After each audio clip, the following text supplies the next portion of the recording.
जय हिंद दोस्तों, welcome to my Vision Classes. आज हम पढ़ने जाएंगे आयोटा के कुछ अच्छे से क्वेश्चन जो आपके पेपर में आए हुए हैं और इससे रिलेवेंट चीज़ें आपसे पेपर में पूछी जा सकती हैं। बस उन्हीं क्वेश्चनों पर एक झलक मारते हैं और फिर शायद ये आयोटा से आने वाले जितने भी क्वेश्चन हैं आपके पेपर में वो सारे क्लियर हो जाएंगे बस इसी एक वीडियो से। तो चलिए स्टार्ट करते हैं इस क्वेश्चन से। इस क्वेश्चन को आप देखिए और बताइए कि ये क्वेश्चन का आंसर क्या होगा आपके अकॉर्डिंग। फिर हम आपको इसका एक्सप्लेनेशन करते हैं और आयोटा के बारे में कुछ जानकारी देते हैं, फिर इस क्वेश्चन को सॉल्व करते हैं। तो चलिए पहले हम आपके आयोटा के बारे में कुछ जानकारी दे देते हैं। सबसे पहले तो आप एक बात याद रखिए कि आयोटा के बारे में क्या जानकारी होगी और क्या याद रखना आपको पेपर में कि आयोटा है क्या भाई। तो आयोटा एक काल्पनिक संख्या है, ठीक है। इसे लिखते आयोटा, ठीक है, लोटा मत पढ़ लीजिएगा, आयोटा है। आयोटा क्या है? आयोटा एक काल्पनिक संख्या है। क्या रहेगी भाई? काल्पनिक संख्या है, इमेजिनरी नंबर है, काल्पनिक संख्या, ठीक है, इमेजिनरी नंबर है, इमेजिनरी नंबर कहलाएगा ये आपका। तो इस तरह से याद रखिएगा कि आयोटा एक काल्पनिक संख्या, इमेजिनरी नंबर, ये आपके पेपर में पूछा जा सकता है। और आपके पेपर में पूछने की बात क्या होगी, पहले तो आपने याद रखना।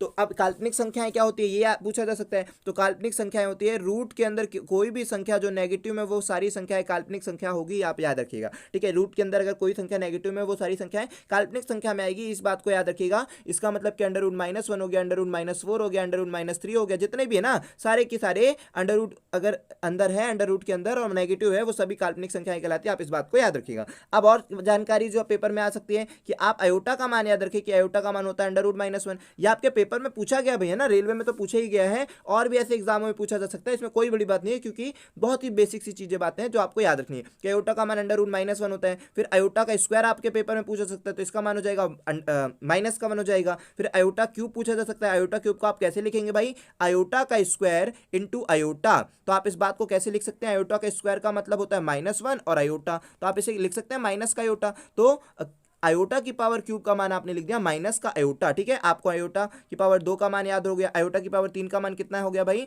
आपने लिख दिया था माइनस का आयोटा हो गया। इसी प्रकार से अब चलते हैं आयोटा की पावर 4 पे। आयोटा की पावर 4 को आप लिख सकते हैं आयोटा का स्क्वायर इंटू आयोटा का स्क्वायर। तो आयोटा के स्क्वायर का मान -1 होता है, फिर आयोटा के स्क्वायर का मान -1 होता है, इसका मतलब प्लस का 1 आयोटा का मान। तो इस तरह से आप कुछ बातों को याद रखेंगे तो आपको बहुत पेपर में मदद करेगा, ठीक है। अब ये आयोटा की पावर 4 का तो मान हो गया कि प्लस का 1 हो गया। अब आप याद रखिए कि मान लीजिए आयोटा की पावर 5 आया, तो 5 के 4 के बाद कितना आएगा? 4 के बाद 1 है, तो इसका मतलब इसका मान कितना होगा? 4 का मान तो कितना होता है? 1 होता है, तो इसको अलग करो, केवल आयोटा। आयोटा की अगर पावर 6 आ गई, 6 आ गई मतलब 2, आयोटा का मान 2 का मान कितना होता है? माइनस का 1। आयोटा की पावर 7 आ गई, तो 7 मतलब 4 से कितना ज्यादा है? 3, तो इसका मतलब जो मान आयोटा की पावर 3 का होता है, आयोटा की पावर 4 इंटू आयोटा की क्यूब लिख देंगे, तो इसका मतलब जो मान आयोटा का पावर 3 का होता है वही होगा। तो आयोटा की पावर क्यूब का मान कितना होता है? माइनस का आयोटा, ठीक है, इस तरह से। और आयोटा की पावर यदि 8 आ गई तो कितना होगा? इसका मान 1 होगा। इसका मतलब आपको क्या समझ में आया कि आयोटा की पावर यदि 4 है और उसके मल्टीपल में भी, मतलब आयोटा की पावर कुछ भी हो और उसके मल्टीपल में अगर 4 है, ऐसा लिख सकते हैं कि आयोटा की पावर 4n है तो इसका मान 1 होगा, ठीक है। 4n का मतलब ये हो गया कि आयोटा की पावर 16 है तो भी इसका मान 1 होगा, आयोटा की पावर 12 है तो भी इसका मान 1 होगा।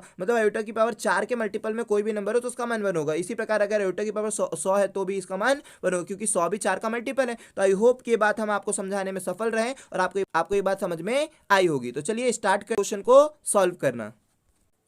अब इस क्वेश्चन पर देखते हैं कि इस क्वेश्चन में क्या दिया हुआ है। तो इस क्वेश्चन में आपसे बोला है कि आयोटा की पावर 101 से लेकर आयोटा की पावर 108 तक दे दिया है। तो इसमें से आपने लिख दिया आयोटा की पावर 100 को कॉमन निकाल दिया और फिर लिख दिया आयोटा की पावर 1 प्लस आयोटा की पावर 2 प्लस आयोटा की power 3 plus dash dash dash dash iota की पावर 8 तक आपने इस बात को लिख दिया। अब इसको सॉल्व करने के लिए आपको कुछ बातें याद रखनी, कैसी बातें याद रखनी उस पर चलते हैं, ठीक है।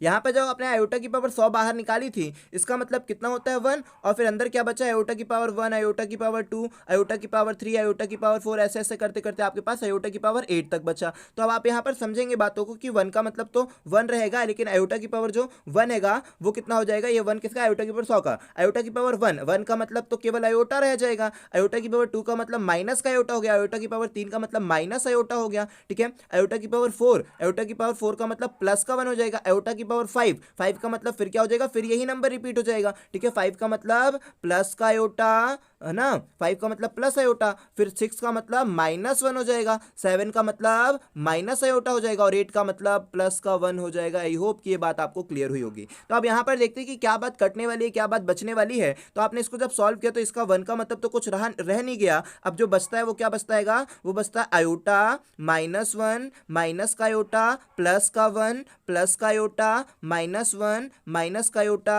ठीक है। मतलब इस तरह से सारी चीजें आपकी बचेगी, ठीक है। यहाँ पर ये सारी चीजें आपसे बचेगी, तो यहाँ पर इसको यहीं पर सॉल्व कर लेते, इसको लिखने की कोई जरूरत नहीं थी, ठीक है, इसलिए मिटा देते हैं इसे, इसको यहीं पर सॉल्व कर लेते हैं, ज्यादा कुछ बहुत बड़ी बात नहीं है, ठीक है। तो -1 ये कट गया +1 से, ये -1 कट गया +1 से, माइनस का आयोटा प्लस का आयोटा से कट गया, ये माइनस आयोटा ये प्लस का आयोटा से बन गया, तो 1 × 0 आ गया, जिसका मतलब क्या हो जाएगा 0। तो उस क्वेश्चन का आंसर क्या हो जाएगा 0। आई होप कि ये बात आपको समझ में आई होगी। तो इस क्वेश्चन का आंसर क्या हो जाएगा 0। आई होप कि ये बात आपको समझ में आई होगी और आयोटा के बारे में अधिक जो जानकारी हमने आपको प्रदान करी है वो आपको समझ में आई होगी। ये क्वेश्चन MPSI जो भी लास्ट ईयर हुआ था 16 की 17 में, उसमें आया हुआ क्वेश्चन है, ठीक है। आप इस तरह से क्वेश्चन को सीखें, क्वेश्चन क्या बनाया जा सकते हैं वो पेपर में समझिए, मतलब हर एक तरीका आपसे आना चाहिए, फिर तो पेपर में आपको सिलेक्शन से कोई रोक ही नहीं सकता। हर चीज़ आनी चाहिए कि क्या पेपर में आ सकता है क्या नहीं आ सकता, हर बातें आपको पता होनी चाहिए, फिर उस हिसाब से आप तैयारी करें, उस हिसाब से अपने कॉन्सेप्टों को तैयार करें, आप हर पेपर को आसान से पास कर पाएंगे। आई होप कि आपको ये वीडियो पसंद आई होगी, आपको कुछ नॉलेजफुल वीडियो लगी होगी। अगर आपको ये वीडियो पसंद आई है तो आप हमारी वीडियो को लाइक करें,